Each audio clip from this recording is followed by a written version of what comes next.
ഒരു വർഷത്തിൻ്റെ ആദ്യ കർത്തൃദിവസത്തിൽ വചനമായിട്ട് നിൽക്കുകയും വളരെ ബുദ്ധിമുട്ടുള്ളൊരു വിഷയമാണ്. പ്രാരംഭത്തിൽ തന്നെ നന്ദിയുടെ ഒരു വാക്ക് ഞാൻ സഭയോട് അറിയിച്ചു കൊള്ളട്ടെ. വർഷാന്ത്യ സമയത്തും ഈ വർഷത്തിൻ്റെ പ്രാരംഭത്തിലും വ്യക്തിപരമായിട്ടും സഭയായിട്ടും കാണിച്ച് എല്ലാ കൂട്ടായ്മയ്ക്കായി സ്തോത്രം ചെയ്യുന്നു. അതെല്ലാം കർത്താവിനൊരു സൗരഭ്യവാസനയായിട്ട് അത് അർപ്പിച്ചിരിക്കുകയാണ്.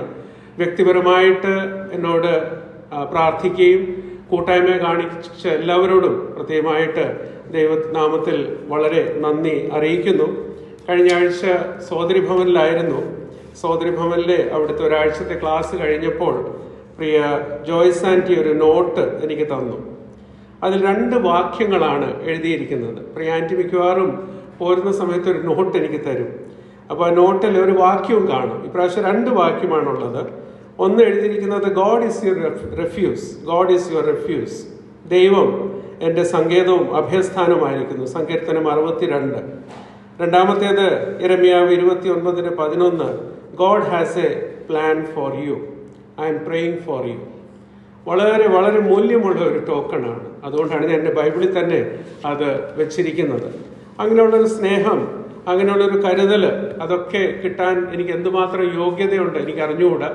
എന്നാൽ അങ്ങനെയുള്ളൊരു സ്നേഹത്തിലും കരുതലിലും വളർന്നു വരുവാനും കർത്താവിൻ്റെ ഒരു സാക്ഷിയായിട്ട് നിൽപ്പാൻ കർത്താവ് സഹായിക്കുന്നു. പ്രത്യേകിച്ചും സഭയായിട്ടും കാണിച്ച കൂട്ടായ്മ അത് സ്വീകരിച്ചപ്പോൾ I really feel humbled and I feel blessed. വിശ്വാസത്താൽ മാത്രമാണ് ഞങ്ങൾ കർത്താവിൽ ആശ്രയിച്ച് ജീവിക്കുന്നത്. മുൻപിലേക്കോ പിൻപിലേക്കോ ഒന്നും നോക്കുവാനായിട്ടല്ല. ഞങ്ങൾക്ക് ആകെയുള്ളത് ഉയരത്തിലേക്ക് മാത്രം. ഞങ്ങൾക്ക് മക്കളില്ല എന്നുള്ള കാര്യം ദൈവമക്കൾക്ക് എല്ലാവർക്കും അറിയാം.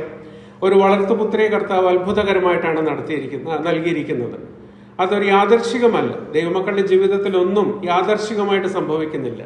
എല്ലാം ദൈവനിയോഗ പ്രകാരമാണ്.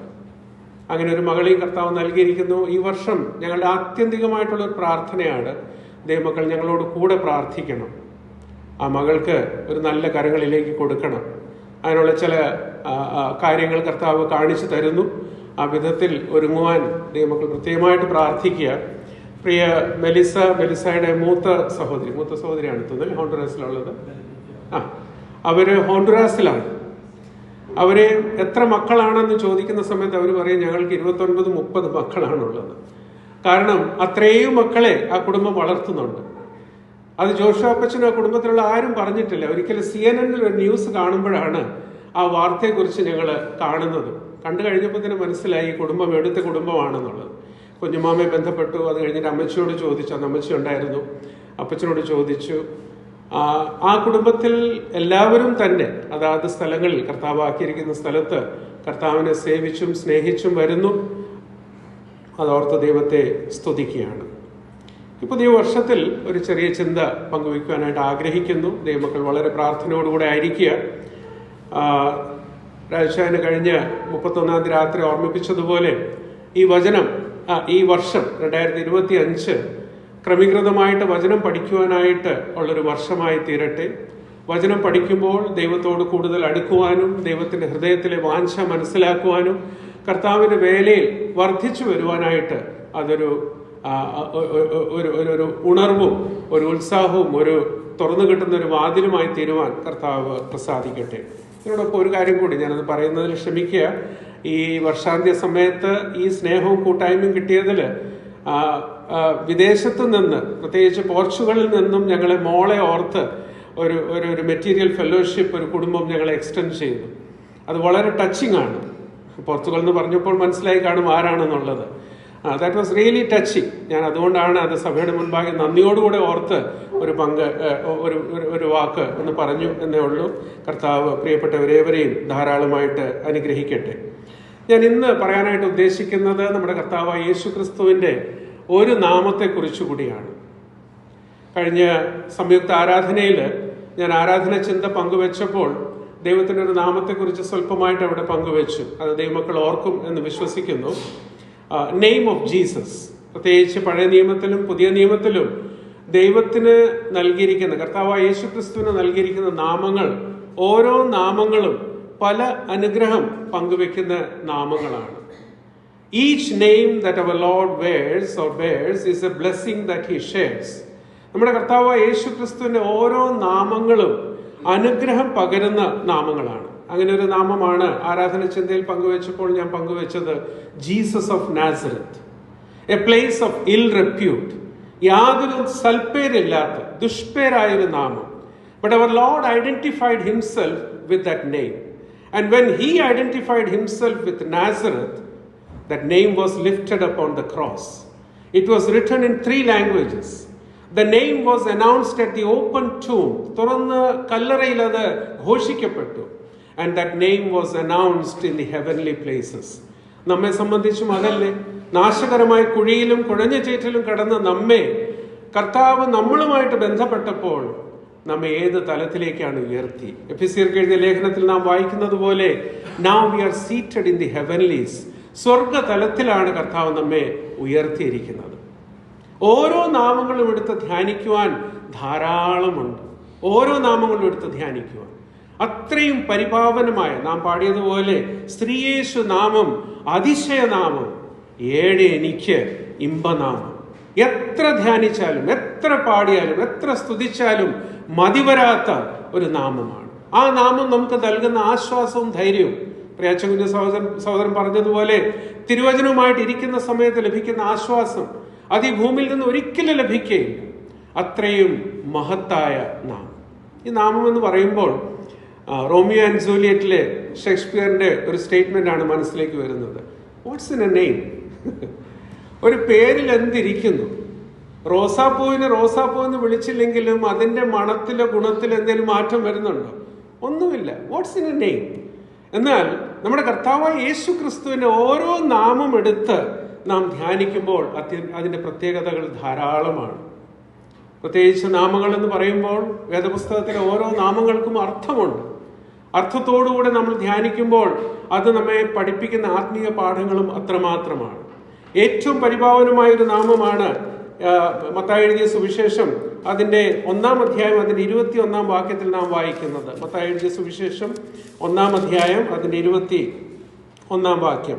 അവൾ ഒരു മകനെ പ്രസവിക്കും, അവൻ തന്റെ ജനത്തെ അവരുടെ പാപങ്ങളിൽ നിന്ന് രക്ഷിപ്പാനിരിക്കുകൊണ്ട് നീ അവന് യേശു എന്ന പേര് ഇടണം എന്ന് പറഞ്ഞു.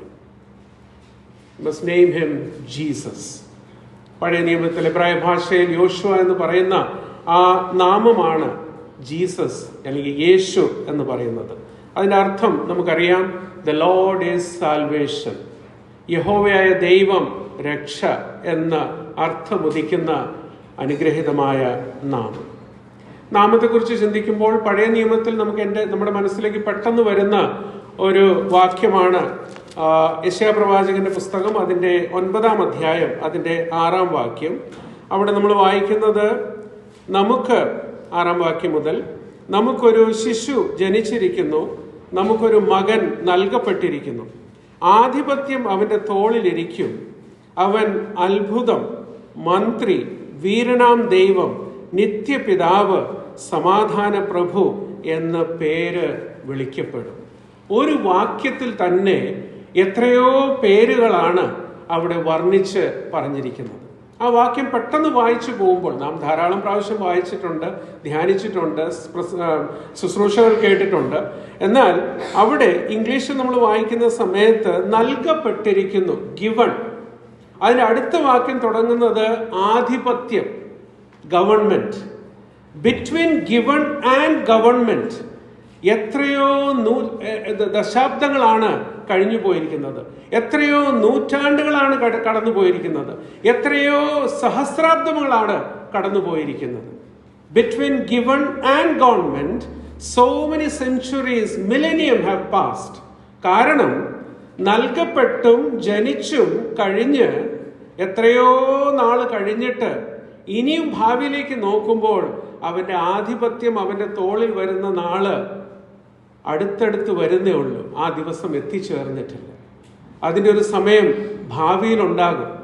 ആധിപത്യം അവന്റെ തോളിലിരിക്കും. അതിനുശേഷമാണ് പല പേരുകൾ പറയുന്നത്. ആ പേരുകളും നമ്മോട് പങ്കുവെക്കുന്നത് അനുഗ്രഹങ്ങൾ മാത്രമാണ്. പെട്ടെന്ന് ആ ഭാഗം ഒന്ന് പറഞ്ഞിട്ട് ഞാൻ മുൻപോട്ട് പോകട്ടെ. ആദ്യത്തെ പേര് നമ്മളവിടെ കാണുന്നത്, he shall be called wonderful. When we say wonderful, his name is wonderful, that takes care of all the dullness of our life. നമ്മുടെ ജീവിതത്തിലെ മന്ദതകളെ, അതിനെ കൈകാര്യം ചെയ്യുന്നൊരു നാമമാണ് അവൻ അത്ഭുതം എന്നുള്ളത്. That takes care of all the dullness. ദൈവമക്കളെ, ഉണരാം. മന്ദതയിൽ നിന്ന് നമുക്ക് ഉണർന്ന് പ്രവർത്തിക്കാം. രണ്ടാമത്തേത് മന്ത്രി, the counselor. When we talk of counselor, that takes care of all the decisions of our life. നമ്മുടെ ജീവിതത്തിലെ ഓരോ തീരുമാനങ്ങളെയും കൈകാര്യം ചെയ്യുന്നത് ആ നാമമാണ്. മൂന്നാമത്തെ പേര് നമ്മൾ ഇവിടെ കാണുന്നത് the mighty God, വീരനാം ദൈവം. That takes care of all the demands of our life. നമ്മുടെ ജീവിതത്തിലെ ആവശ്യങ്ങൾക്ക് മതിയായ ഒരു നാമമാണ് മൈറ്റി ഗോഡ്, വീരനാം ദൈവം. അടുത്തത് നമ്മൾ അവിടെ കാണുന്നത് എവർലാസ്റ്റിംഗ് ഫാദർ, നിത്യപിതാവ്. That takes care of all the dimensions of our life. നമ്മുടെ ജീവിതത്തിലെ വിവിധ വശങ്ങളെ മതിയായ ഒരു നാമമാണ് നിത്യപിതാവ്. അവസാനിക്കുന്നില്ല, അവസാനം നാം കാണുന്ന നാമമാണ് പ്രിൻസ് ഓഫ് പീസ്, സമാധാന പ്രഭു. That takes care of all the disturbances of our life. നമ്മുടെ ജീവിതത്തിലെ ശോധനകളുടെയും പരീക്ഷകളുടെയും സങ്കടത്തിൻ്റെയും സകല കാര്യങ്ങൾക്ക് മതിയായ ഒരു നാമമാണ്. A name that takes care of the dullness of life, a name that takes care of the decisions of life, a name that takes care of our demands of our life, a name that takes care of the dimensions of our life, a name that takes care of all the disturbances of our life. വേറെ ഒന്നും വേണ്ട. He is our all sufficient God. സകലത്തിലും മതിയായ നമ്മുടെ കർത്താവ്. ദൈവത്തിന് സ്തോത്രം. പുതിയ നിയമത്തിൽ നിന്ന് ഞാൻ ഇന്ന് തിരഞ്ഞെടുത്തിരിക്കുന്ന കർത്താവിൻ്റെ നാമമാണ് അത്രയും പോപ്പുലർ അല്ലാത്ത, അതേസമയം എല്ലാ സുവിശേഷത്തിലും ഇവിടെയും അവിടെയും പരാമർശിച്ചിരിക്കുന്ന ഒരു നാമമാണ് തച്ചൻ്റെ മകൻ, the son of a carpenter, a carpenter's son. നമ്മുടെ കർത്താവായ യേശു ക്രിസ്തു ഈ ഭൂമുഖത്തായിരിക്കുമ്പോൾ അവൻ ഉപമകൾ പലതും പങ്കുവച്ചു. ഉപമകൾ പങ്കുവെക്കുമ്പോൾ അതിൽ വിത്ത് വിതയ്ക്കുന്നവനെ കുറിച്ച് കർത്താവ് തന്നെ ഞാൻ തന്നെ നല്ല ഇടയനാകുന്നു എന്ന് പറഞ്ഞു. എന്നാൽ കർത്താവ് ഒരു കൃഷിക്കാരനായിട്ടല്ല ഈ ലോകത്തിലുണ്ടായിരുന്നത്. കർത്താവ് ഒരു ഇടയനായിട്ടല്ല നാം കർത്താവിൻ്റെ തൊഴിൽ കാണുന്നത്. അല്ലെങ്കിൽ മറ്റേതെങ്കിലും വിധത്തിലുള്ളൊരു വൊക്കേഷൻ, ഒരു പ്രൊഫഷനിലല്ല നമ്മൾ കർത്താവിനെ കാണുന്നത്. പിന്നെയോ കർത്താവ് ജനിച്ചതും വളർന്നതും ഒരു തച്ചൻ്റെ വീട്ടിലാണ്. ഒരു തച്ചൻ്റെ വീട്ടിലാണ്. അത് പഠിപ്പിക്കുന്ന ആത്മീയ പാഠങ്ങൾ എന്തൊക്കെയാണെന്നുള്ളതാണ് സ്വല്പമായിട്ട് ചിന്തിക്കുവാനായിട്ട് ആഗ്രഹിക്കുന്നത്. അതിനു മുമ്പ് ഒരു കാര്യം കൂടി ഞാനൊന്ന് ഓർമ്മപ്പെടുത്തട്ടെ. ആധിപത്യം അവൻ്റെ തോളിലിരിക്കും. അത് ഭാവിയിൽ സംഭവിക്കുന്ന ഒരു വിഷയമാണ്.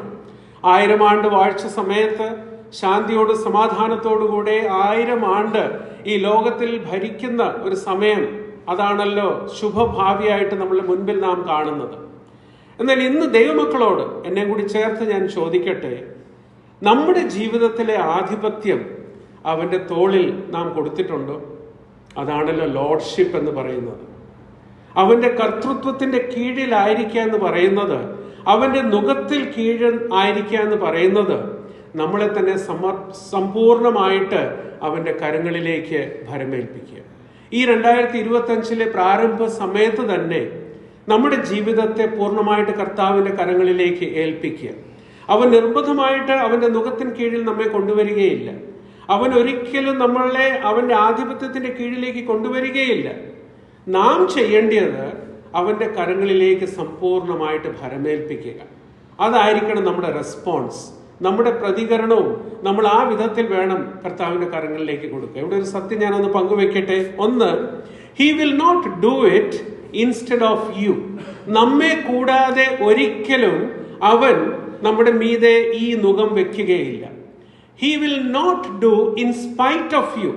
നമ്മൾ പ്രവർത്തിക്കുമ്പോഴും നമ്മുടെ കൂടെ ആ കർത്താവിന്റെ ഹിതം പ്രവർത്തിക്കാനായിട്ടും പോവുകയില്ല. He will do in and through you. നിങ്ങളിൽ കൂടെ, നിങ്ങളോടുകൂടെ ചേർന്ന് ആ സിംഹാസനത്തിൽ ഇരുന്ന് പ്രഥമസ്ഥാനം കർത്താവിന് കൊടുക്കുമ്പോൾ നമ്മുടെ ഹൃദയത്തിൽ സിംഹാസനത്തിൽ അവൻ വാണ് അവനോടുകൂടെ ചേർന്ന് നാമും വാഴുവാനായിട്ട് വിധത്തിലേക്ക് കർത്താവ് നമ്മെ മുൻപോട്ട് നയിക്കും. അതിനോടനുബന്ധിച്ചുള്ളൊരു വാക്യം മാത്രം പറഞ്ഞപ്പോൾ ആ വാക്യം ഒന്ന് നോട്ട് ചെയ്യുക. റോമാലേഖനം 5-ാം അധ്യായം 17-ാം വാക്യം. 5-ാം അധ്യായം 17-ാം വാക്യത്തിൽ നമ്മൾ വായിക്കുന്നത്, ഏകനാൽ മരണം വാണ സ്ഥലത്ത് ഏകനാൽ നിത്യജീവന്റെ അവകാശികളായി നാം തീർന്നത് നാം അവനോട് കൂടെ വാഴും. അവിടെ പറഞ്ഞിരിക്കുന്നത് വാഴുമെന്ന് പറയുന്നത് വി വിൽ റെയിൻ. അധികാരത്തോടുകൂടെ നാം അവനോട് കൂടെ വാഴും. അതുകൊണ്ട് ആ അധികാരത്തോടുകൂടെ അവനോട് കൂടെ ഇപ്പോൾ ആയിരിക്കാനുള്ള അവസരം കർത്താവ് നമുക്ക് തന്നിരിക്കുന്നു. നമുക്ക് ചെയ്യാനായിട്ടുള്ളത് ഇത്രമാത്രമാണ്. നമ്മുടെ ശരീരത്തെയും, റോമാലേഖനം 12-ാം അധ്യായം 1-2 വാക്യങ്ങൾ, നമ്മുടെ ഇച്ഛാശക്തിയെയും നമ്മുടെ ഹൃദയത്തെയും പൂർണ്ണമായിട്ട് അവന്റെ കരങ്ങളിലേക്ക് ഏൽപ്പിക്കുക. തീർച്ചയായിട്ടും അവന്റെ ആധിപത്യത്തിന്റെ കീഴിൽ നമുക്കായിരിക്കുവാനായിട്ട് സാധിക്കും. കർത്താവ് നമ്മെ സഹായിക്കട്ടെ. അവന്റെ ജനനം ഒരു തച്ചന്റെ വീട്ടിലായിരുന്നു. തന്റെ ഫോസ്റ്റർ ഫാദർ, തന്നെ വളർത്തിയ പിതാവ് യോസഫ് ഒരു തച്ചനായിരുന്നു. മർക്കോസിന്റെ സുവിശേഷം 6-ാം അധ്യായം 1 മുതൽ 6 വരെയുള്ള വാക്യങ്ങൾ വായിക്കുമ്പോൾ മറ്റുള്ളവര് കർത്താവിനെ കുറിച്ച് പറയുന്നത്, ഇവൻ തച്ചന്റെ മകനല്ലയോ? Isn't he the carpenter's son? ഇവൻ തച്ചന്റെ മകനല്ലയോ എന്നുള്ളൊരു സാക്ഷ്യമാണ് കർത്താവിനെ കുറിച്ച് പങ്കുവെക്കുന്നത്. ഞാനിവിടെ 1-2 കാര്യങ്ങൾ പറഞ്ഞ് മുൻപോട്ട് പോകട്ടെ. ഒന്നാമത്തെ കാര്യം നമ്മൾ ഓർക്കേണ്ടത്, he was born into a carpenter's home. താൻ ജനിച്ചത് ഒരു തച്ചന്റെ വീട്ടിലാണ്. മശിഹായെ കാത്തിരിക്കുന്ന യഹൂദന്മാര് അവര് ചിന്തിച്ചു, ഒരു രാജകൊട്ടാരത്തിലായിരിക്കും മശിഹ ജനിക്കുന്നത്. രാജാവായിട്ട് വാഴുന്നവൻ രാജകൊട്ടാരത്തിലായിരിക്കും, അല്ലെങ്കിൽ ഒരു വളരെ പേരും പ്രശസ്തിയുമുള്ള ഒരു കുടുംബ മഹിമയുള്ള ഒരു സ്ഥലത്ത് ജനിക്കും. എന്നാൽ നമ്മുടെ കർത്താവ് വന്നത് വളരെ ലോലിയായിട്ടുള്ള ഒരു സാധാരണ തച്ചന്റെ കുടുംബത്തിൽ നമ്മുടെ കർത്താവ് ജനിച്ചു. അത് തന്നെ കർത്താവ് പഠിപ്പിക്കുന്ന വലിയൊരു പാഠമാണ്. നമ്മുടെ കർത്താവ് ഒരു ദാസൻ എന്ന നിലയിൽ, ഒരു അടിമ എന്ന നിലയിൽ ഒരു തച്ചന്റെ മകനായിട്ട് ഈ ലോകത്തിലേക്ക് വന്നു. അന്നത്തെ ഗ്രീക്ക് സംസ്കാരം നമ്മൾ എടുത്ത് നോക്കുകയാണെങ്കിൽ മാനുവൽ ലേബർ, കൈകൊണ്ട് വേല ചെയ്യുന്നത് അവരെ സംബന്ധിച്ച് വളരെ മ്ലേച്ഛതരമായിട്ടുള്ളൊരു കാര്യമായിരുന്നു. they abhorred manual labor. That was the Greek culture. അതുപോലെ തന്നെ റോമ ആധിപത്യത്തിനെ കുറിച്ച് ചിന്തിക്കുമ്പോൾ അവർക്ക് ധാരാളം അടിമകളുണ്ടായിരുന്നു. അടിമകളെ കൊണ്ടാണ് സകല മാനുവൽ ലേബർ അവർ ചെയ്തുകൊണ്ടിരുന്നത്. എന്നാൽ യഹൂദന്മാർക്ക് പഴയ നിയമത്തിൽ പഠിപ്പിച്ചു കൊടുത്തൊരു കാര്യമാണ്, നിന്റെ മകന് നീ ഒരു തൊഴിൽ പഠിപ്പിക്കുന്നില്ലെങ്കിൽ, അത് ഏത് തൊഴിലാണെങ്കിലും അത് പഠിപ്പിക്കുന്നില്ലെങ്കിൽ നീ അവനെ ഒരു കള്ളനാക്കി തീർക്കുകയാണ്. അതാണ് അവരുടെ മധ്യത്തിലുള്ള ഒരു ചൊല്ല്. If you are not teaching a trade to your children, you are making him a thief. അതാണ് യഹൂദന്മാരുടെ മധ്യത്തിൽ ഉണ്ടായിരുന്ന ഒരു ചൊല്ല്. അതുകൊണ്ട് തന്റെ മക്കളെ ഏതെങ്കിലും ഒരു തൊഴിൽ പഠിപ്പിക്കുക എന്നുള്ളത് ആ കാര്യത്തിൽ വളരെ ശ്രദ്ധയുള്ളവരുണ്ടായിരുന്നു. പൗലോസിന്റെ ജീവിതത്തിൽ നമ്മൾ കാണുന്നുണ്ട്, താൻ ഇത്രയും വലിയ വിദ്യാഭ്യാസമെല്ലാം സമ്പാദിച്ചെങ്കിലും തന്റെ പിതാവിന്റെ ആ ബിസിനസ് ഏതാണ്? കൂടാരപ്പണി. ആ കാര്യത്തിൽ അദ്ദേഹത്തിന് വിദഗ്ധ ഉണ്ടായിരുന്നു. അതുകൊണ്ടാണല്ലോ അക്വിലയും പ്രിസ്കിലയും കൂടെ ചേർന്ന് അവര് ഒരേ തൊഴിലായതുകൊണ്ട് അവരോടുകൂടെ ചേർന്ന് ആ തൊഴിലിൽ പൗലോസ് ഏർപ്പെട്ടത് നമ്മൾ തിരുവെഴുത്തിൽ കാണുന്നു. മക്കളെ, അത് പഠിപ്പിക്കുന്നൊരു പാഠം, ഏത് ജോലിക്കും അതിനൊരു ഡിഗ്നിറ്റി ഉണ്ട്. ഈ ഡിഗ്നിറ്റി ഓഫ് ലേബർ ഇല്ലാത്തൊരു സംസ്ഥാനം കേരളം മാത്രമേ ഉള്ളൂ. മറ്റേത് സ്ഥലത്ത് ചെന്നാലും ഏത് ജോലി ചെയ്താലും അതിനൊരു മാന്യതയുണ്ട്. അതില്ലാത്തൊരു സ്റ്റേറ്റ് കേരളം മാത്രം. ഇവിടെ നമുക്ക് ചില ജോലികൾക്ക് മാത്രമേ നമ്മളൊരു വൈറ്റ് കോളർ സ്റ്റാറ്റസ് കൊടുത്തിട്ടുള്ളൂ, ബാക്കിയെല്ലാം താണ ജോലിയാണ്. എന്നാൽ യഹൂദന്മാരുടെ മധ്യത്തിൽ ഒരു നല്ല ഗുണമുണ്ടായിരുന്നത്, അവർ എല്ലാ മക്കൾക്കും ഒരു തൊഴിൽ പഠിപ്പിക്കുകയായിരുന്നു. നമ്മുടെ കർത്താവ് ഒരു തച്ചന്റെ വീട്ടിൽ വളർന്നു. ഒന്ന് ഇമാജിൻ ചെയ്യാൻ. നമ്മൾ തന്റെ ശുശ്രൂഷ 30-ാം വയസ്സായപ്പോൾ ആരംഭിച്ചെന്ന് നമ്മൾ കാണുന്നുണ്ട്. അതിനു മുൻപിൽ താൻ എവിടെ ആയിരിക്കുന്നു? യോസഫ് വളരെ ചെറുപ്പത്തിൽ തന്നെ ഈ ലോകത്തിൽ നിന്ന് മാറ്റപ്പെട്ടു എന്നാണ് ചരിത്രം പറയുന്നത്. അപ്പൊ അതുകൊണ്ട് മറ്റേ ഇളയ കുഞ്ഞുങ്ങളുണ്ട്, അമ്മയുണ്ട്, അവരുടെ കാര്യങ്ങളെല്ലാം നോക്കണം. ഒരു കാർപ്പൻട്രി ഷോപ്പിൽ ഇരുന്ന് അവിടെ വരുന്ന ഓരോരുത്തരുടെയും റിപ്പയറും മെയിൻ്റനൻസും പുതിയതായിട്ടുള്ള പണിതും ആ കാര്യത്തിൽ വളരെ വിശ്വസ്തയോടുകൂടെ അമ്മയുടെയും മക്കളുടെയും കാര്യങ്ങൾ നോക്കി നടത്തുന്ന ഒരു ജ്യേഷ്ഠ സഹോദരൻ, കുടുംബത്തിലൊരു കാരണവരെന്ന നിലയിൽ നിശബ്ദമായിട്ട് പണിയുന്ന ഒരു വ്യക്തി. നമ്മുടെ കർത്താവ് ഒരു തച്ചന്റെ വീട്ടിൽ വളർന്നു. രണ്ടാമത്തേത്, he came to do carpenter's work. താൻ കടന്നു വന്നതും ഒരു തച്ചന്റെ ശുശ്രൂഷ ചെയ്യാൻ വേണ്ടിയാണ്. കേരളത്തിൽ പണ്ട് കേട്ടിട്ടുണ്ട്, ഒരു വീട് പണിയാൻ ഒരുങ്ങുന്ന സമയത്ത് ആദ്യം വിളിക്കുന്ന ആരെയാണ്? കാർപ്പൻറ്റർ, ഒരു ആശാരിയാണ്. ആശാരി വന്നിട്ടാണ് എല്ലാ കാര്യങ്ങളും ചെയ്യുന്നത്. ഇന്ന് നമുക്ക് അതിൻ്റെ മോഡേൺ ടേംസ് ഒക്കെ ധാരാളമുണ്ട്. ആർക്കിടെക്ട്സും പിന്നെ ഇന്റീരിയർ ഡിസൈനും മറ്റു കാര്യങ്ങളെല്ലാം ഇന്നുണ്ട്. അന്ന് ആദ്യം വരുന്നത് ആശാരിയാണ്. ആശാരി വന്നിട്ട് ഓരോ കാര്യങ്ങൾ കാണിച്ചു കൊടുക്കും. അതിനനുസരിച്ചാണ് വീട് പണിയുന്നത്. ആശാരിയുടെ ശുശ്രൂഷയിലായിരിക്കും നമ്മുടെ കർത്താവ് പഠിപ്പിക്കുന്ന സത്യങ്ങളൊന്ന് നോക്കുക. സകലത്തെയും നിർമ്മിച്ച് സൃഷ്ടികർത്താവ് കർത്താവ് യേശുക്രിസ്തുവിന്റെ പങ്ക് സൃഷ്ടിയിലുമുണ്ട്. ത്രിയേക ദൈവം ഒരുമിച്ച് ചേർന്ന് സകലത്തെയും സൃഷ്ടിച്ചു. He is the creator. യോഹന്നാന്റെ സുവിശേഷം 1-ാം അധ്യായം 3-ാം വാക്യത്തിലും കൊലോസ്യർക്കെഴുതിയ ലേഖനം 1-ാം അധ്യായം 16-17 വാക്യങ്ങളിലും അവന്റെ സൃഷ്ടിയിലുള്ള ആ ശുശ്രൂഷയെക്കുറിച്ച്, പ്രവർത്തനത്തെക്കുറിച്ച് നാം കാണുകയാണ്. രണ്ടാമത്തേത്, he is building the church. എനിക്ക് ഏറ്റവും പ്രിയമുള്ള ഒരു വാക്യമാണ് മത്തായി എഴുതിയ സുവിശേഷം 16-ാം അധ്യായം 18-ാം വാക്യം. I will build my church. I will build my church. ഒരു പൊസസീവ് പ്രൊനൗൺ ഉപയോഗിച്ചിട്ടാണ് കർത്താവ് പറയുന്നത്, ഞാൻ എൻ്റെ സഭയെ പണിയും. അവിടെയും ഒരു തച്ചൻ എന്ന നിലയിൽ, as a carpenter, he is building his church.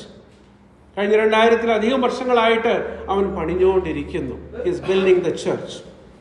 മൂന്നാമത്തേത്, he is preparing our home in heaven. സ്വർഗത്തിൽ നമ്മുടെ ഭവനങ്ങളെ അവൻ പണിഞ്ഞുകൊണ്ടിരിക്കുകയാണ്. യോഹന്നാന്റെ സുവിശേഷം 14-ാം അധ്യായം അതിന് 1 മുതൽ 3 വരെയുള്ള വാക്യങ്ങൾ വായിക്കുമ്പോൾ അത് ആരംഭിക്കുന്നത് തന്നെ എങ്ങനെയാണ്? ആ മാളികമുറി പ്രഭാഷണത്തിൽ കർത്താവ് പറയുകയാണ്, നിങ്ങളുടെ ഹൃദയം കലങ്ങിപ്പോകരുത്. Let not your heart be troubled. Believe in God, believe also in me. ദൈവത്തിലും എന്നിലും വിശ്വസിപ്പിൻ. അതിനുശേഷമാണ് പറയുന്നത്, ഞാൻ നിങ്ങൾക്ക് വേണ്ടി ഭവനം പണിയാൻ പോകുന്നു. He is building our homes in heaven. അത് വായിച്ചപ്പോൾ കഴിഞ്ഞ രാത്രി ബെൻസിയും ഞാൻ ഞങ്ങളുടെ ഫാമിലി പ്രയറിൽ ഇരിക്കുന്ന സമയത്ത് ഞാൻ പറഞ്ഞു, മനോഹരമായ ഒരു ഗാനമാണ് മനസ്സിലേക്ക് വരുന്നത്. നമ്മുടെ ആത്മീയഗീതങ്ങൾ 1483 ആണെന്ന് തോന്നുന്നു. ആ ഗാനത്തിന്റെ വരികൾ ഇങ്ങനെയാണ്: I have got A home in glory land that outshines the sun. I have got a home in glory land that outshines the sun way beyond the blue. അവിടെ ആ സ്വർഗതലത്തിൽ എനിക്കൊരു ഭവനമുണ്ട്. അത് സൂര്യന്റെ തേജസ്സെക്കാട്ടിലും തേജസ്സേറിയ ഒരു ഭവനം.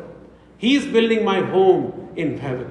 നമ്മുടെ ഓരോരുത്തർക്ക് വേണ്ടി തന്റെ ഭവനം അവൻ ഒരുക്കുകയാണ്. നമുക്ക് വേണ്ടി ഭവനം ഒരുക്കുകയാണ്. അവസാനിക്കുന്നില്ല. He is also building our lives. നമ്മളുടെ ഓരോരുത്തരുടെയും ജീവിതം അവൻ പണിഞ്ഞുകൊണ്ടിരിക്കുന്നു. തിരുവഴുത്തിൽ ചില ഭാഗങ്ങളിൽ ആത്മിക വർധന എന്ന് നമ്മൾ വായിക്കുന്നുണ്ട്. പ്രത്യേകിച്ച് 1 കൊരിന്ത്യർ 14-ാം അധ്യായം 26-ാം വാക്യം, 1 കൊരിന്ത്യർ തന്നെ 8-ാം വാക്യം, അതിന്റെ 8-ാം അധ്യായം അതിന്റെ 1-ാം വാക്യം, കൂടാതെ എഫെസ്യർക്ക് എഴുതിയ ലേഖനം 4-ാം അധ്യായം 12-ാം വാക്യം, ഇതെല്ലാം വായിക്കുമ്പോൾ അവിടെ പറയുന്ന വിഷയം ആത്മിക വർധനയ്ക്കായിട്ട്. ആത്മിക വർധന, ഇംഗ്ലീഷിൽ നമ്മൾ പറയുന്നത് ടു എഡിഫൈ, എഡിഫിക്കേഷൻ. പൗലോസിന്റെ ഒരു ഫേവറേറ്റ് പദമാണ് ഈ എഡിഫിക്കേഷൻ എന്ന് പറയുന്നത്. അതിൽ കൂടെ നമ്മുടെ ജീവിതത്തെ അവൻ പണിഞ്ഞെടുക്കുകയാണ്. നമ്മെ സൃഷ്ടിച്ചു എന്ന് മാത്രമല്ല, തന്റെ സഭയുടെ ഒരു ഭാഗമാക്കി തീർത്തു എന്ന് മാത്രമല്ല, നമ്മെ നിത്യജീവന്റെ അവകാശികളാക്കി തീർത്തു, നമുക്ക് വേണ്ടി സ്വർഗത്തിൽ ഭവനം പണിയുന്നത് മാത്രമല്ല, നമ്മുടെ ജീവിതത്തെ പണിയുന്ന നമ്മുടെ കർത്താവ് ഓരോരുത്തരുടെയും ജീവിതം അവൻ പണിഞ്ഞുകൊണ്ടിരിക്കുന്നു. അവനൊരു നല്ല പ്രവൃത്തി നമ്മളിൽ ആരംഭിച്ചു, അത് പൂർത്തിയാകും വരയ്ക്കും അവൻ പണിഞ്ഞുകൊണ്ടേയിരിക്കും. ദൈവത്തിന് സ്തോത്രം. ഒന്നാമത്തേത്, ഒരു തച്ചന്റെ ഭവനത്തിൽ അവൻ ജനിച്ചു. രണ്ടാമത്തേത്, അവൻ തച്ചന്റെ പ്രവൃത്തി അവൻ ചെയ്തുകൊണ്ടിരിക്കുന്നു. മൂന്നാമത്തേത്, he uses the carpenter's method. ഒരു തച്ചന്റെ എല്ലാ മെത്തേഡ്സും അതിനു വേണ്ടിയുള്ള പ്രവൃത്തിക്ക് ആവശ്യമുള്ള കാര്യങ്ങളാണ് താൻ ഉപയോഗിക്കുന്നത്. അവിടെയും 2 കാര്യങ്ങൾ നമ്മൾ കാണുന്നുണ്ട്. ഒന്ന്, he sees the potential in us and he has a plan for each one of us. നമ്മളിൽ കൂടെ എന്ത് ചെയ്യാനായിട്ട് കഴിയും, നമ്മുടെ ആ പൊട്ടൻഷ്യൽ ഏറ്റവും നന്നായി മനസ്സിലാക്കുന്നത് നമ്മുടെ കർത്താവാണ്. നമുക്കറിയാം, ഒരു തച്ചന് ഒരു തടി പുറമേ കാണുമ്പോൾ തന്നെ തനിക്കറിയാം ആ തടിയുടെ ക്വാളിറ്റി എത്ര നല്ല തടിയാണെന്നുള്ളത്, അല്ലയോ? ഞങ്ങളുടെ ഒരു മരം കുറച്ച് വർഷങ്ങൾക്ക് മുമ്പ് അത് വിൽക്കുന്ന സമയത്ത് ഞങ്ങളുടെ ഓമലൂരെ ഒരു സഹോദരൻ, അദ്ദേഹത്തിന് മരവുമായിട്ട് വളരെ അടുപ്പമുണ്ട്, അലക്സ് കുട്ടിച്ചാൻ. അദ്ദേഹത്തോട് ഞാൻ പറഞ്ഞു, അച്ഛാ ഇത് നോക്കിയിട്ടൊന്ന് പറയണം, ഇത് നല്ലതാണോ അതോ ചീത്തയാണോ? അത് നോക്കി കഴിഞ്ഞപ്പോൾ പറഞ്ഞു, വലിയ നല്ലതെന്ന് പറയാനായിട്ടില്ല, എന്നാൽ അഴുക്കുമല്ല.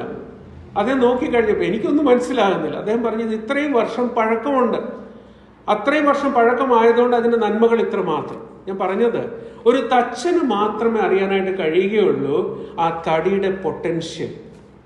പഴയ നിയമത്തിൽ നമ്മൾ നോക്കുമ്പോൾ ഒരു വിധത്തിലും സംസാരിക്കാൻ പോലും വിക്കുണ്ടായിരുന്ന മോശെ കർത്താവ് എടുത്തൊരുക്കി. പുതിയ നിയമത്തിൽ ഞാനൊരു പേരെടുത്ത് പറയട്ടെ, ശീമോൻ, മുക്കുവനായ ഒരു ശീമോൻ. നമ്മൾ ഈ കൺവെൻഷൻ സമയത്ത് നമ്മൾ കേട്ട വിഷയമാണ്. മുക്കുവനായ ഒരു ശീമോനെ കർത്താവ് എടുത്ത് ഉയർത്തിയത് എവിടേക്കാണ്? ഒരു സഹമൂപ്പൻ എന്ന സ്ഥലത്തേക്ക്. A fisherman lifted up, elevated to the position of a fellow elder. അതാണ് പത്രോസിന്റെ ലേഖനത്തിൽ നമ്മൾ വായിക്കുന്നത്. അതിന് കാരണം എന്താണ്? ശീമോനെ കണ്ടപ്പോൾ തന്നെ കർത്താവിന് മനസ്സിലായി ആ വ്യക്തിയുടെ പൊട്ടൻഷ്യൽ എന്താണെന്നുള്ളത്. മോശയെ കണ്ടപ്പോൾ തന്നെ വിക്കുള്ളവനായ, ധൈര്യമില്ലാത്തവനായ മോശയെ കണ്ടപ്പോൾ കർത്താവിന് മനസ്സിലായി ഇവന്റെ പൊട്ടൻഷ്യൽ എന്താണെന്നുള്ളത്. He uses carpenter's method. അത് മാത്രമല്ല, he also has a plan. നമ്മുടെ ജീവിതത്തെക്കുറിച്ച് പ്രിയ ജോസ് സഹോദരൻ നമ്മെ ഓർമ്മിപ്പിച്ചുവല്ലോ. പിൻപിലത്തെ എല്ലാം തള്ളിവിടുക, മുൻപിലേക്ക് നോക്കുമ്പോൾ നമുക്ക് ഓർക്കുവാനായിട്ടുള്ളത്, എന്നെ കുറിച്ച് കർത്താവിൻ്റെ ഒരു പദ്ധതിയുണ്ട്. He has a plan. അത് നമ്മളെ നഷ്ടപ്പെടുത്തുവാനായിട്ടല്ല, പിന്നെയോ ഏറ്റവും നല്ല ഒരു പ്ലാനാണ്. നമ്മൾ എഫെസ്യർക്ക് എഴുതിയ ലേഖനം 2-ാം അധ്യായം 10-ാം വാക്യത്തിൽ വായിക്കുന്നത്, വി ആർ ഹിസ് വർക്ക്മാൻഷിപ്പ്. നമ്മൾ അവന്റെ കൈപ്പണി. കൈപ്പണി എന്ന് പറയുന്ന വാസ്തവം പറഞ്ഞാൽ അതിന്റെ പൂർണ്ണ അർത്ഥത്തിലേക്ക് വരുന്നില്ല. We are his masterpiece. അവൻ ചെയ്യുന്നതിൽ ഏറ്റവും ശ്രേഷ്ഠ കൃതിയാണ് നാം ഓരോരുത്തരും. അത് പൂർത്തീകരിക്കാൻ വേണ്ടിയാണ് നമ്മുടെ ജീവിതത്തിൽ കർത്താവ് പ്രവർത്തിച്ചുകൊണ്ടിരിക്കുന്നത്. ഇതിനെക്കുറിച്ച് നാം ബോധവാന്മാരായിരിക്കുക. ഈ മർക്കോസ് എഴുതിയ സുവിശേഷം തന്നെ, മർക്കോസ് പൗലോസ് തള്ളിവിട്ട മർക്കോസാണ്. എന്നാൽ പിന്നീട് പൗലോസ് തന്നെ പറയുകയാണ്, അവനെ കൂട്ടി വരുത്തുക. കാരണം ആ ജീവിതങ്ങളിൽ അവരുടെ പൊട്ടൻഷ്യലും അവരിൽ കൂടെ കർത്താവ് ചെയ്യുന്ന പ്ലാനും അതിനെക്കുറിച്ച് കർത്താവിന് വളരെ വ്യക്തമായിട്ടുള്ള ഒരു പ്ലാനും പദ്ധതിയും ഉണ്ടായിരുന്നു. He uses carpenter's method. 4-ാമത്തെ പെട്ടെന്ന് പറഞ്ഞ് ഞാൻ അവസാനിപ്പിക്കാം. He died a carpenter's death. തനിക്ക് ഏറ്റവും പ്രിയമുള്ള നല്ലൊരു പങ്ക് തൻ്റെ ജീവിതത്തിൽ നിശബ്ദമായിട്ട് പണിഞ്ഞ് പിന്നീട് ജീവിതങ്ങളെ പണിയാനായിട്ട് പലരെ സൗഖ്യമാക്കുവാനും നല്ല ഉപദേശം നൽകുവാനും വേണ്ടി സമയം ചെലവിട്ട് നമ്മുടെ കർത്താവ് മരിച്ചതും ഒരു തച്ചൻ്റെ മരണം എന്ന് പറയുമ്പോൾ തനിക്ക് പ്രിയമായ ആ മരത്തോടുകൂടെ ചേർന്നാണ് അവൻ ആ ക്രൂശ് മരണം സഹിച്ചത്. യഹൂദന്മാരുടെ ക്യാപിറ്റൽ പണിഷ്മെന്റ് എന്ന് പറയുന്നത് കല്ലെറിഞ്ഞ് കൊല്ലുക.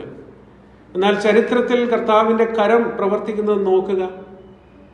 അവിടെയും റോമാ ഭരണത്തിന്റെ കീഴിൽ, റോമാ ഭരണത്തിന്റെ ഏറ്റവും വലിയ ദണ്ഡനമാണ്, ഏറ്റവും വലിയ അവർ കൊടുക്കുന്ന ഒരു ശിക്ഷാവിധിയാണ് ക്രൂശിക്കുക എന്നുള്ളത്. ഇഞ്ചിഞ്ചായിട്ട് ഓരോ സെക്കൻഡും കഷ്ടം അനുഭവിച്ച് ആ വ്യക്തി മരിക്കണം. അതും പൊതുസ്ഥലത്ത് വെച്ച് എല്ലാവരും കാണണം.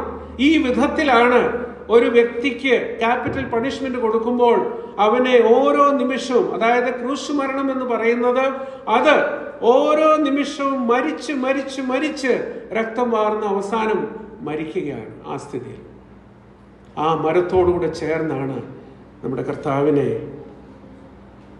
അവർ അർപ്പിച്ചത്. ഗലാത്യർ 3:13 നാം വായിക്കുന്നുണ്ട്, മരത്തിൽ തൂങ്ങുന്നവൻ ശപിക്കപ്പെട്ടവൻ. ആവർത്തന പുസ്തകം അതിന്റെ 21-ാം അധ്യായം 23-ാം വാക്യം വായിക്കുമ്പോഴും അതേ കാര്യം തന്നെ. 22-ാം വാക്യത്തിൽ നമ്മൾ വായിക്കുന്നത്, മരത്തിൽ തൂങ്ങുന്നവൻ ശപിക്കപ്പെട്ടവൻ. He died that cursed death on a tree.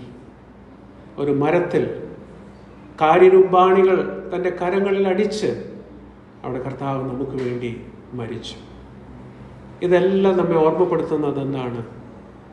തച്ചൻ്റെ മകൻ, the carpenter's son who came to this world to redeem us.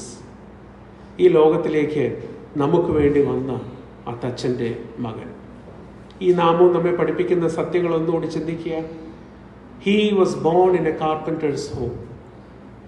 ഒരു തച്ചൻ്റെ ഭവനത്തിൽ താൻ ജനിച്ചു വളർന്നു. He came to do carpenter's work. പണിയുവാൻ വേണ്ടിയാണ് നമ്മുടെ കർത്താവ് ഈ ലോകത്തിലേക്ക് വന്നത്. എന്തൊക്കെ പണിയുന്നു? അവൻ സകലത്തെയും സൃഷ്ടിച്ചു. സൃഷ്ടിയിൽ അവൻ്റെ കരവിരുത്, അവൻ്റെ പ്രവർത്തനം നാം കാണുന്നു. He is building his church. തൻ്റെ സഭയെ പണിയുന്നു. ഈ വർഷം ആ സഭയുടെ പണി പൂർത്തിയാകുമോ? ഈ വർഷം കർത്താവ് മടങ്ങി വരുമോ? ഞങ്ങൾക്ക് അറിഞ്ഞുകൂടാ, എന്നാൽ അവൻ അറിയുന്നു. He is building our homes in heaven. സ്വർഗത്തിൽ നമ്മുടെ ഭവനങ്ങൾ അവൻ ഒരുക്കുകയാണ്. He is building our lifes. നമ്മുടെ ജീവിതത്തെ അവൻ പണിഞ്ഞുകൊണ്ടിരിക്കുന്നു. ചിലപ്പോൾ ഒരു കൈയോ കാലോ എന്തെങ്കിലും ഒന്ന് ഒടിവ് വരുന്നു, അതിനൊന്ന് റിപ്പയർ ചെയ്യുന്നു, അതിനൊന്ന് മെയിൻ്റെനൻസ് നടത്തുന്നു. നമ്മുടെ ജീവിതത്തെ അവൻ പണിഞ്ഞുകൊണ്ടേ ഇരിക്കുന്നു. ആത്മിക വർധന നൽകി അവൻ ഒരുക്കുന്നു. He uses the carpenter's methods. ഒരു ആശാരിയുടെ, ഒരു തച്ചൻ്റെ സകല നിയമങ്ങളും പാലിച്ച് അവൻ പണിയുന്നു. He knows our potential. നമുക്ക് ഏത് ദൂരം വരയ്ക്കും നമ്മളിൽ കൊണ്ട് പ്രവർത്തിക്കാനായിട്ട് കഴിയും, അതറിയുന്ന ഏറ്റവും നല്ല കർത്താവാണ് നമ്മുടെ കർത്താവ്. And he has a plan for you. നമ്മെ ഓരോരുത്തരെയും കുറിച്ച് അവനൊരു പദ്ധതിയുണ്ട്. അവസാനമായിട്ട് he died a carpenter's death.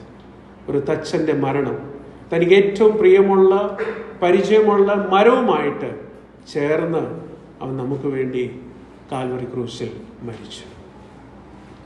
രണ്ട് കൈകളും ഏറ്റവും കൂടുതൽ നീട്ടപ്പെട്ടത് ആ Calvary ക്രൂശിലാണ്.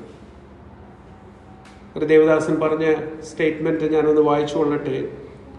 The hands that shape our lives are the wounded hands, the loving hands, the skilled hands and the powerful hands.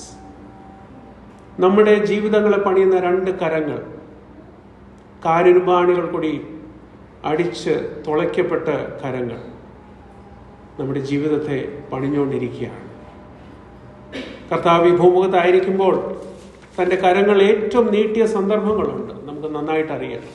കർത്താവ് തൻ്റെ കരം നീട്ടി ഒരു കുഷ്ഠരോഗിയെ തൊട്ടു. The unique cleansing power. കർത്താവ് തൻ്റെ ശിഷ്യന്മാരുടെ നേരെ കൈ നീട്ടി പറഞ്ഞത്, behold my mother and my brethren, an intimate spiritual relationship. മുങ്ങുമാറായപ്പോൾ പത്രോസിനെ കർത്താവ് കൈ നീട്ടി മുങ്ങുന്നതിൽ നിന്ന് രക്ഷിച്ചു. The timely preserving care. കർത്താവ് നമ്മെ രക്ഷയിലേക്ക് നയിച്ചു. തൻ്റെ മക്കൾ എന്ന നിലയിൽ നമ്മളെ ഒരു ആർദ്ര ബന്ധത്തിലേക്ക് കർത്താവ് കൊണ്ടുവന്നു. 2024 ജനുവരി മുതൽ ഡിസംബർ വരയ്ക്ക് നോക്കുമ്പോൾ ഓരോ ദിവസവും ഓരോ നിമിഷവും a timely preserving care കർത്താവ് നമുക്ക് നൽകി. 2025 കർത്താവ് ദാനമായി തന്നിരിക്കുന്നു. എത്ര നാള് നാം അറിയുന്നില്ല, എന്നാൽ കർത്താവ് അറിയുന്നു. കർത്താവ് നമ്മെ സഹായിക്കട്ടെ. ഒരു കാര്യം കൂടി ഞാനൊന്ന് പറഞ്ഞ് അവസാനിപ്പിക്കട്ടെ. നമ്മുടെ ജീവിതം, നമ്മുടെ കുടുംബം, നമ്മുടെ മക്കളെ എല്ലാം കർത്താവ് യഥാർത്ഥ വിധത്തിൽ മുൻപോട്ട് നയിക്കുന്നു. നമുക്കറിയാം, പാശ്ചാത്യ രാജ്യങ്ങളിൽ കേരളക്കരയിൽ നിന്ന് പോയവരാകട്ടെ, അവിടെ ഉള്ളവരാകട്ടെ, അടുത്ത തലമുറ, വിശ്വാസികളുടെ കുടുംബത്തിലെ അടുത്ത തലമുറ, അവരാരും, എല്ലാവരും അല്ല, എന്നാൽ നല്ലൊരു പങ്ക് വിശ്വാസഗോളം തന്നെ വിട്ടുപോകുന്ന ഒരു സ്ഥിതിയാണ്. കേരളത്തിലെ സ്ഥിതി വലിയ മാറ്റങ്ങളൊന്നുമില്ല. നമ്മളുടെ മക്കൾ വിവിധ സ്ഥലങ്ങളിൽ ജോലിയും പഠിത്തവും ഒക്കെ ആയിട്ടുണ്ട്. കുടുംബമായിട്ട് അവർക്ക് ബന്ധമുണ്ട്. സ്ഥലസഭയായിട്ട് എത്രമാത്രം ബന്ധമുണ്ട്. നാമധേയ ക്രൈസ്തവർ മറ്റൊരു സമയത്തല്ലെങ്കിലും ബാഹികമായിട്ട് കാണിക്കാൻ വേണ്ടിയെങ്കിലും ക്രിസ്മസ് സമയത്തോ ഈസ്റ്റർ സമയത്തോ പുതുവർഷത്തിലോ ഇന്ന് ഞങ്ങൾ വരുന്ന സമയത്ത് ഈ പറയുന്ന ഡിനോമിനേഷൻ ചർച്ചസിലെല്ലാം ഭയങ്കര തെള്ള. വണ്ടികൾ പാർക്ക് ചെയ്യാൻ പോലും സ്ഥലമില്ല. എല്ലാവരും അവിടെ ഉണ്ട്. മക്കളും കൊച്ചുമക്കളും ഒക്കെ ആയിട്ട്. അതിൽ കൂടെ മാതാവും പിതാവും നിശബ്ദമായിട്ട് പഠിപ്പിച്ചു കൊടുക്കുന്നത് മക്കളെ, കുടുംബത്തിൽ അടുത്തത് ഒരു എക്സ്റ്റെൻഡഡ് ഫാമിലി ആയിട്ടുള്ളത് സഭയാണ്.